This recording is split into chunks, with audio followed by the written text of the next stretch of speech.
नमस्कार साथियों supreme court के एक बहुत ही लेटेस्ट और बहुत ही महत्वपूर्ण जजमेंट के बारे में चर्चा करेंगे, जिससे कई लोगों की रजिस्ट्रियां जो है वो कैंसिल आप करवा सकते हैं बिल्कुल आसानी तरीके से।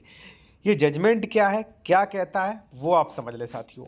सबसे पहले मैं आपको बता दूं, ये जजमेंट जो है वो है साथियों, जो अवयस्क लोग हैं यानी कि नाबालिग व्यक्ति जो हैं, उनकी रजिस्ट्री जो अभिभावक उनकी प्रॉपर्टी जो बेच देते हैं ना, तो उसको लेकर दिया गया है। और बहुत ही अहम जजमेंट है, स्पष्ट किया है कि अगर मान लीजिए बिना परमिशन के आपने ज़मीन बेच दी, तो ऐसी कंडीशन में जब भी नाबालिग बड़ा होगा वो रजिस्ट्री कैंसिल करवा सकता है 100%। अब स्पष्ट जजमेंट है तो बिल्कुल करवा सकता है। चलिए पूरा ये जजमेंट समझते हैं। और साथ ही मैं कहूँगा, अगर आप किसी भी मैटर में विशेषज्ञ द्वारा कानूनी सलाह लेना चाह रहे हैं या इसका पीडीएफ लेना चाह रहे हैं, तो हमारा कॉन्टैक्ट नंबर वीडियो की डिस्क्रिप्शन में मेंशन किया गया है साथियों, ठीक है।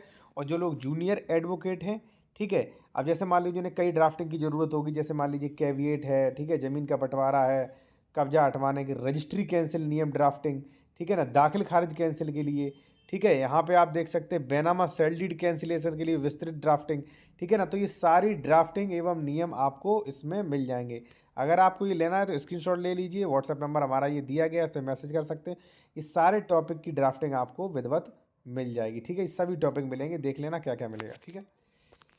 देखिए साथियों, क्या इस मैटर में कहा गया है वो आप समझ लीजिए। वैसे तो मैं कहूँगा साथियों कि जब भी आप रजिस्ट्री करवाते हैं तो उसके संबंध में आपको सारी चीज़ें पता होनी चाहिए, कि जैसे मान लीजिए धारा 98 का उल्लंघन तो नहीं हो रहा है, ठीक है, धारा मान लीजिए 99 का उल्लंघन तो नहीं हो रहा है, ठीक है, प्रतिफल पर्याप्त है कि नहीं है, क्योंकि ये सारी चीज़ें भी बहुत ज़्यादा ज़रूरी होती हैं एक रजिस्ट्री को कैंसिल करवाने के लिए, ठीक है। तो ये चीज़ों का ध्यान रखें। और अगर आप कोई भी प्रॉपर्टी वगैरह खरीद रहे हैं तो हमारा कॉन्टैक्ट नंबर वीडियो को डिस्क्रिप्शन में मिल जाएगा, आप चेक भी करवा सकते हैं डॉक्यूमेंट्स, ठीक है। सुप्रीम कोर्ट ने फैसला सुनाया कि नाबालिग बिना मुकदमा दायर किए अभिभावक की रद्द करने योग्य संपत्ति की बिक्री को अस्वीकार करते हुए कर सकते हैं। यानी कि ये जो बंदा है वो है आज 12 साल का, इसके पिता ने बी ने जो है रजिस्ट्री कर दी किसी डी व्यक्ति को, तो ये जब भी मान लीजिए वो बड़ा होगा तो वो रजिस्ट्री जो उसके पिता ने की वो स्वीकार आसानी से कर सकता है। आगे क्या कहा वो आप देखें। इस भूमि विवाद में शिवप्पा नीलम्मा भूमि विवाद में ट्रायल कोर्ट के आदेश को बहाल किया।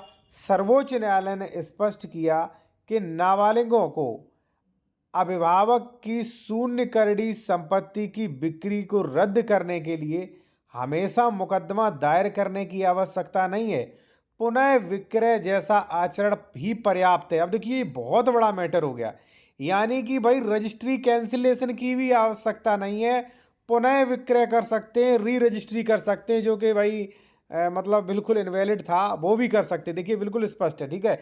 आप चाहे तो इसका पीडीएफ भी ले सकते हैं साथियों, ठीक है। तो उसने स्पष्ट कर दिया कि भाई दूसरी बिक्री कर सकते, ये काफ़ी है, ठीक है ना। सुप्रीम कोर्ट ने हिंदू अल्पसंख्यक और अभिभावक अधिनियम 1956 के एक महत्वपूर्ण प्रश्न को स्पष्ट किया। अदालत ने कहा कि नाबालिग जब बालिग हो जाते हैं तो उन्हें अपने अभिभावक द्वारा बिना अनुमति किए गए संपत्ति लेन देन को रद्द करने के लिए अनिवार्य रूप से दीवानी वाद दाखिल करने की कोई आवश्यकता नहीं।